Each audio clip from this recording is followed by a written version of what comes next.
Olá, alunos! Sejam bem-vindos a mais uma aula do curso sobre os prazos no Código de Processo Civil. Na aula de hoje, estudaremos o artigo 224. Como de costume, nós iniciamos a aula lendo o dispositivo legal, que em seu caput estabelece que, salvo disposição em contrário, os prazos serão contados excluindo o dia do começo e incluindo o dia do vencimento. Pessoal, quanto ao caput, diante da sua literalidade muito clara aqui, eu não vou abrir um outro slide, tá? Quanto ao caput, eu quero frisar nesse mesmo slide aqui o seguinte: atentem-se ao seguinte, os prazos são contados excluindo, vamos destacar isso aqui, excluindo o dia de início e incluindo o dia do vencimento. Perfeito? Vamos guardar isso aí. Vamos avançar agora ao parágrafo 1º, e quanto ao parágrafo 1º, nós abriremos um slide específico para tratar dele. Diz aqui que os dias do começo e do vencimento do prazo serão protraídos para o primeiro dia útil seguinte, se coincidirem com um dia em que o expediente forense for encerrado antes ou iniciado depois da hora normal, ou houver indisponibilidade da comunicação eletrônica. Então, os dias do começo e do vencimento do prazo serão protraídos para o primeiro dia útil seguinte, se coincidirem com um dia em que o expediente forense for encerrado antes ou iniciado depois da hora normal, ou houver indisponibilidade da comunicação eletrônica. Pessoal, sobre isso aqui, eu, em primeiro lugar, quero lançar um cuidado aqui, uma expressão aqui de atenção. Veja que essa regra aqui só vale para os dias do começo e do vencimento do prazo, ok?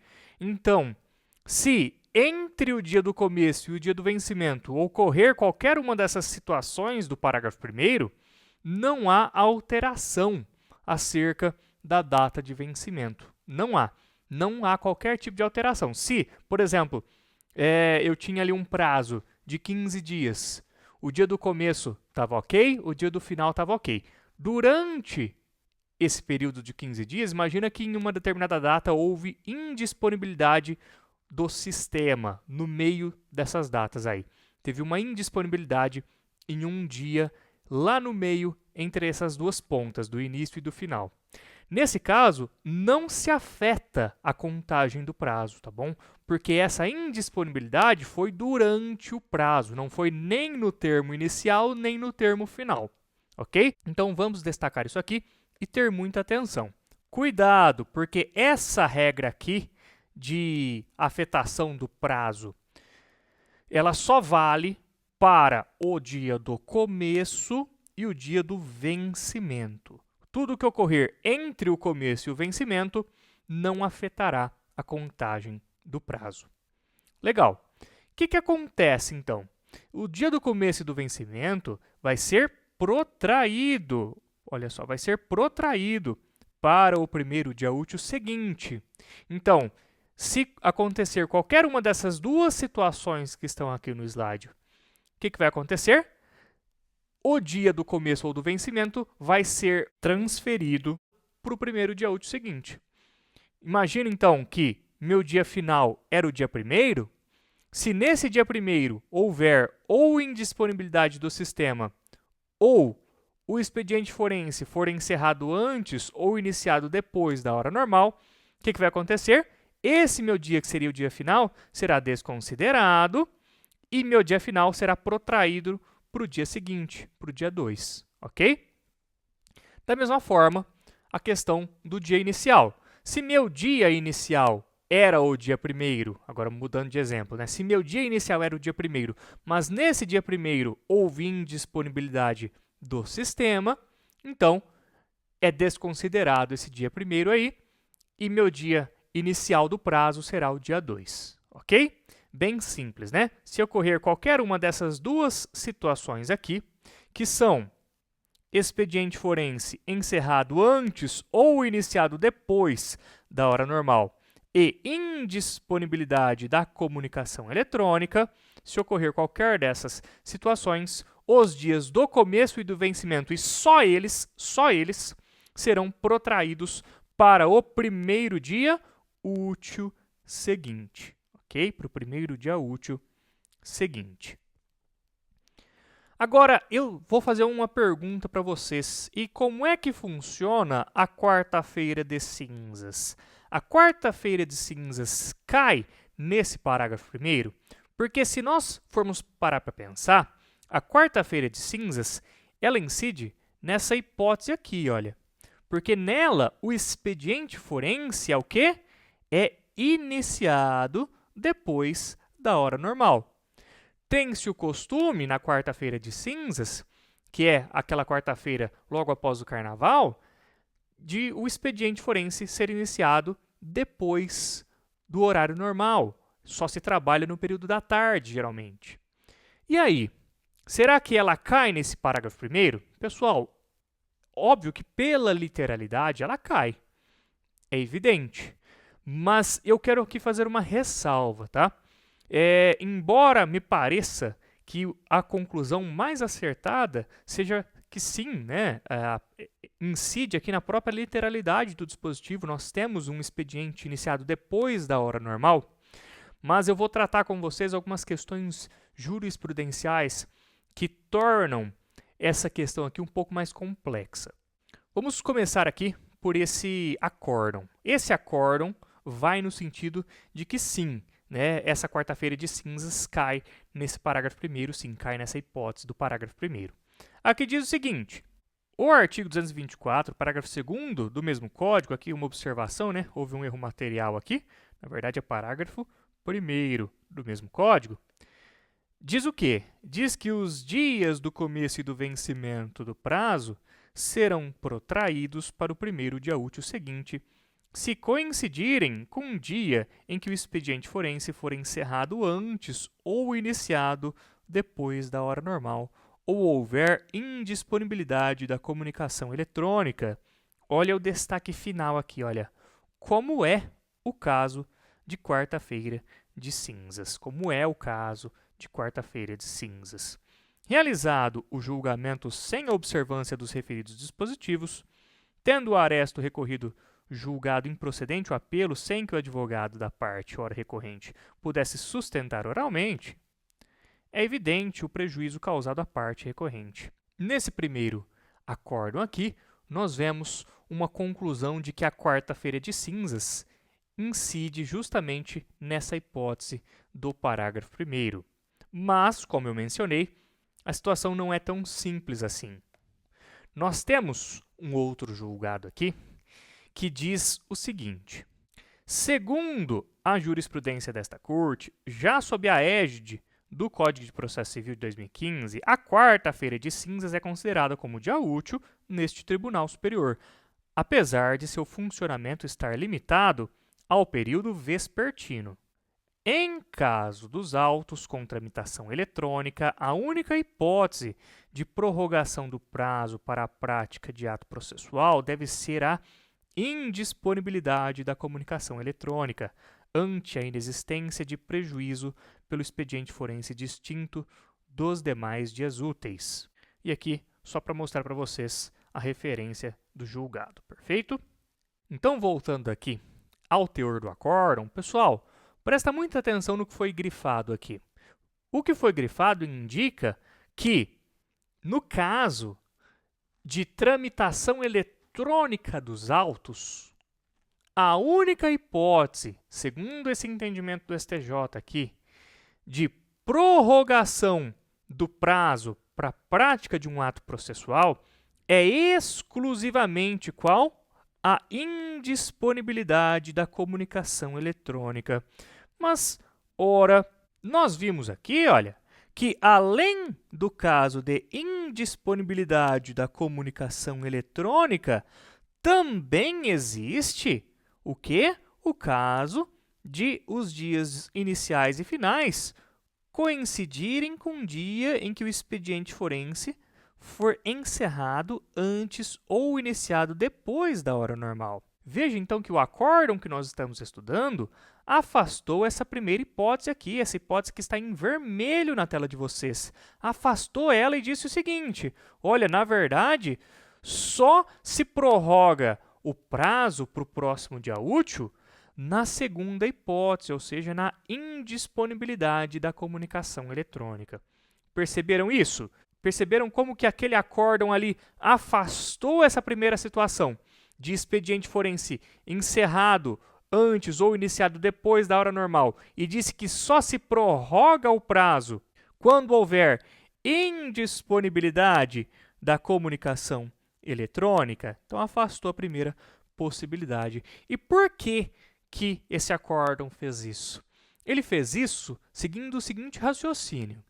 Olha, embora o expediente tenha se iniciado depois do horário normal, o sistema eletrônico funcionou normalmente e admitiu o peticionamento dentro das 24 horas do dia.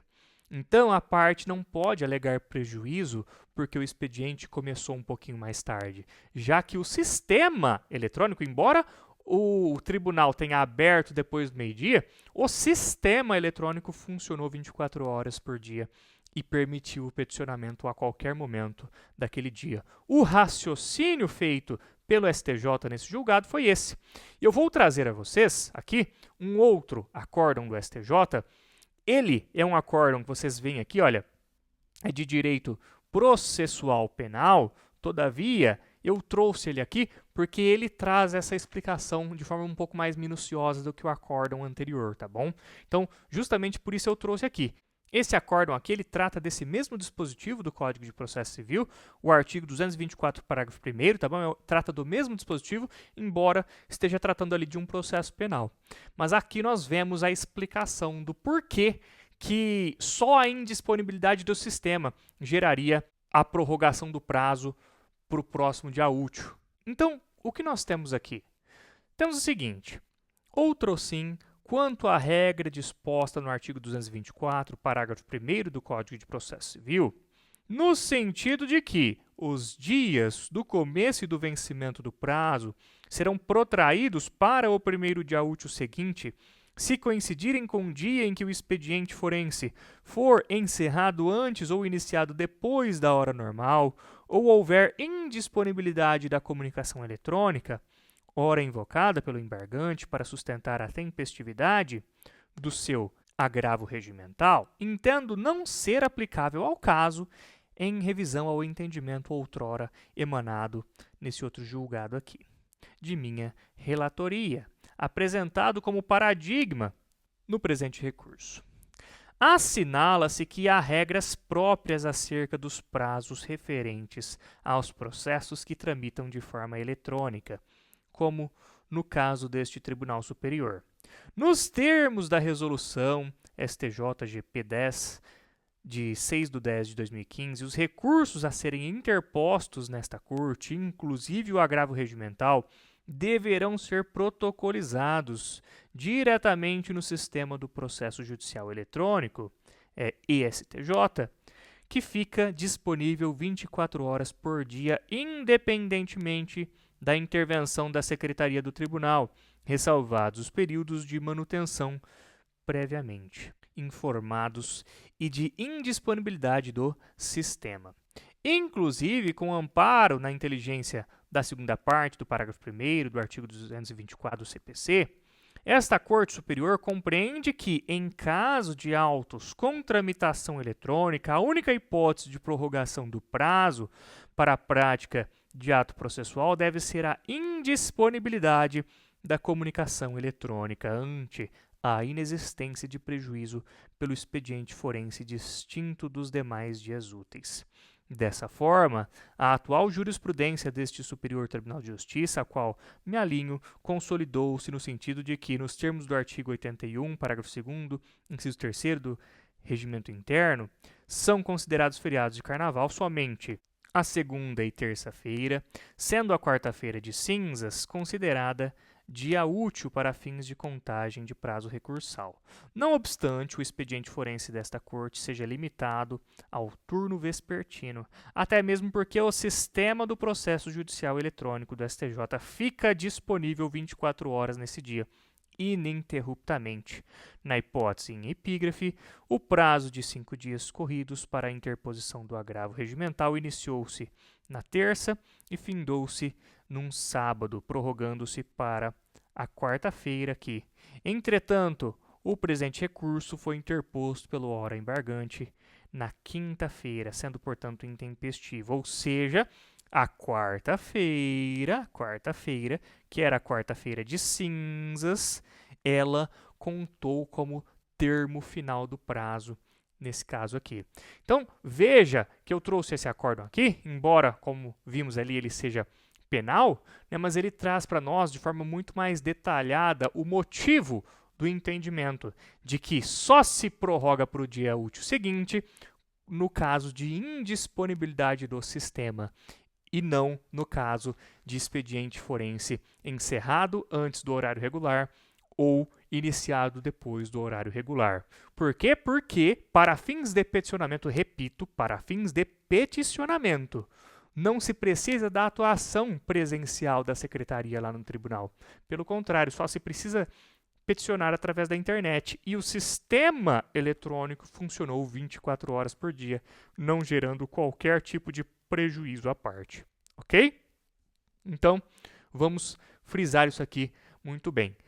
O parágrafo que estamos estudando traz duas hipóteses, mas para fins de prática de ato processual mediante peticionamento no sistema eletrônico, existem acórdãos disciplinando que só uma das hipóteses permite que o prazo seja protraído para o próximo dia útil. Só uma, que é a indisponibilidade do sistema.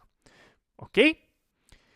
Mas, repito aqui, né, para fins de prova, nós precisamos conhecer também a legislação. A legislação é muito clara, trazendo as duas hipóteses, tá?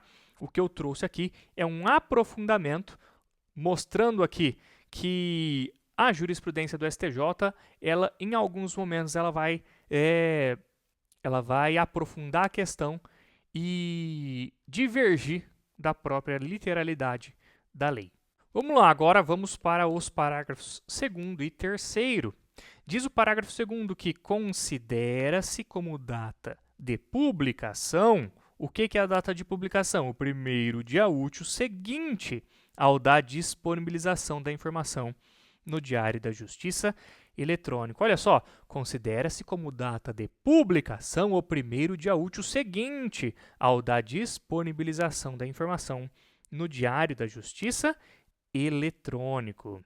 E a contagem do prazo terá início quando? Terá início no primeiro dia útil que seguir ao da publicação. Então, a contagem do prazo terá início no primeiro dia útil que seguir ao da publicação. Pessoal, notem aqui o seguinte. Quanto a esse parágrafo 2º, existe uma distinção bem clara entre dia da disponibilização e dia da publicação. Vejam aqui, vou destacar. Considera-se como data da publicação e depois menciona-se o dia da disponibilização. Há uma distinção entre data da disponibilização e da publicação. Dia da disponibilização é o dia que sai na internet, tá? Disponibilizou, ou seja, é o dia que saiu na internet, mas só será considerado publicado quando? No primeiro dia útil seguinte ao dia da disponibilização. Então, dia da disponibilização é quando saiu na internet. Saiu na internet lá no Diário Oficial a publicação desse processo. Legal, esse é o dia que foi disponibilizado. Está lá disponibilizado no Diário de Justiça eletrônico. Agora, quando que é considerada a publicação? No primeiro dia útil seguinte, ok? Como detalhe do parágrafo 3º de que a contagem do prazo só será iniciada o quê? No primeiro dia útil depois da publicação. Então, Se disponibilizou nesse dia, é considerado publicado nesse outro dia e o primeiro dia da contagem do prazo só vai ser o primeiro dia útil seguinte. Olha só. Então, há uma diferença entre o dia da disponibilização, o dia da publicação e o primeiro dia efetivo de contagem do prazo. São 3 coisas distintas. Para ficar um pouco mais claro, trouxe aqui 2 exercícios de contagem de prazo, tá? Vamos ao primeiro. Considerando que foi divulgada no Diário de Justiça Eletrônico uma intimação em 4/9/2026, devendo a parte se manifestar em 5 dias, qual o termo final do prazo? Vamos contar isso aqui? Vamos lá, olha. Foi divulgado, então, o dia da disponibilização foi no Diário de Justiça, que saiu lá no dia 4, ok?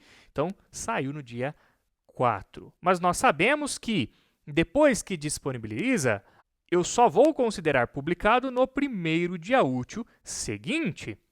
Acontece que o próximo dia é um sábado, não conta. O outro é um domingo, não conta. A segunda-feira é feriado, porque é 7 de setembro, não conta também. Então, o dia da publicação será o dia 8, perfeito? Agora, tem o seguinte, ainda não teve qualquer dia efetivo de contagem do prazo. O primeiro dia efetivo de contagem de prazo, conforme nós acabamos de ver, é o primeiro dia útil seguinte ao dia da publicação.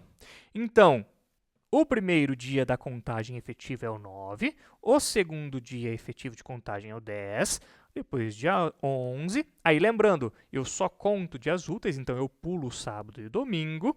Aí eu venho, segunda-feira é meu 4º dia e o dia 15, a terça-feira, é o meu 5º dia. Então, no exercício 1, o dia 15 foi o termo final do prazo, tá certo?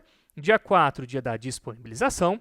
Dia 8, dia da publicação. Depois eu começo a contar os 5 dias úteis que terminam no dia 15. Agora, eu vou apagar aqui e nós vamos para o exemplo 2 aqui. O exercício número 2. Considerando que foi divulgada no Diário de Justiça Eletrônico uma intimação em 3/9/2026, devendo a parte se manifestar em 10 dias, qual que é o termo final do prazo? Vamos fazer a contagem aqui? Então, foi divulgada a data da divulgação, quando? No dia 3. Perfeito. Nós sabemos que depois que divulga, só é considerado publicado no primeiro dia útil seguinte. Então, é considerada a data da publicação o dia 4. E nós sabemos que ainda não começou a contar o prazo efetivamente. Até porque vimos que se exclui o dia do começo e se inclui o dia do vencimento. Então, o 4 ainda não está valendo. Só vai começar aqui efetivamente a contar o prazo no próximo dia útil. Isso significa que eu pulo o dia 5, que é sábado, eu pulo o dia 6, que é domingo, eu pulo o dia 7, que é feriado, e aí meu primeiro dia é o dia 8, segundo dia, terceiro dia, quarto dia, quinto dia, sexto dia, sétimo dia, oitavo dia, nono dia, 10º dia. Então, o meu 10º dia, o termo final, foi o dia 21. Ok? Ficou claro, pessoal? Lembrando, né, revisar é sempre muito importante. Nós vimos na aula de hoje que exclui-se o dia do começo e inclui-se o dia do final. No exemplo que a gente acabou de ver aqui, nós vimos claramente que o dia da publicação foi excluído. Nós só consideramos a partir do dia útil seguinte. Nós vimos também no dia de hoje que, quanto exclusivamente ao dia do começo ou do vencimento, se nesses dias aí houver indisponibilidade da comunicação eletrônica, ou se houver expediente forense encerrado antes ou iniciado depois da hora normal, acontece o quê? Acontece que será protraído o dia do vencimento ou o dia do começo do prazo para o primeiro dia útil seguinte. Vimos também que, no aspecto jurisprudencial, isso aqui tem uma divergênciazinha, né? Nós vimos aqui alguns entendimentos caminhando em sentido oposto, falando que só seria protraído o prazo de começo ou de vencimento no caso de indisponibilidade do sistema, né? Nós vimos isso Então, nós temos que conhecer a lei, mas nós também, como bons estudantes do direito, conhecemos uma divergência aqui jurisprudencial para fins de peticionamento em autos eletrônicos. Lembrando que isso vale para peticionamento em autos eletrônicos, não o peticionamento físico, né? O peticionamento físico ele depende das dependências do fórum. Esse acórdão aí que eu passei para vocês, esse entendimento que eu passei para vocês, é para peticionamento eletrônico. Vimos também que há uma diferença entre data da publicação e data da disponibilização, assim como identificamos que, além dessas duas datas, o primeiro dia útil efetivo de contagem não será nem o da publicação nem o da disponibilização. Na verdade, o primeiro dia efetivo da contagem é o primeiro dia útil que se seguir ao dia da publicação, conforme está em vermelho para vocês. Perfeito? Então é isso, espero que vocês tenham gostado da aula, espero que estejam gostando do curso. Por favor, não deixem de curtir, compartilhar com os amigos e nos vemos na próxima aula.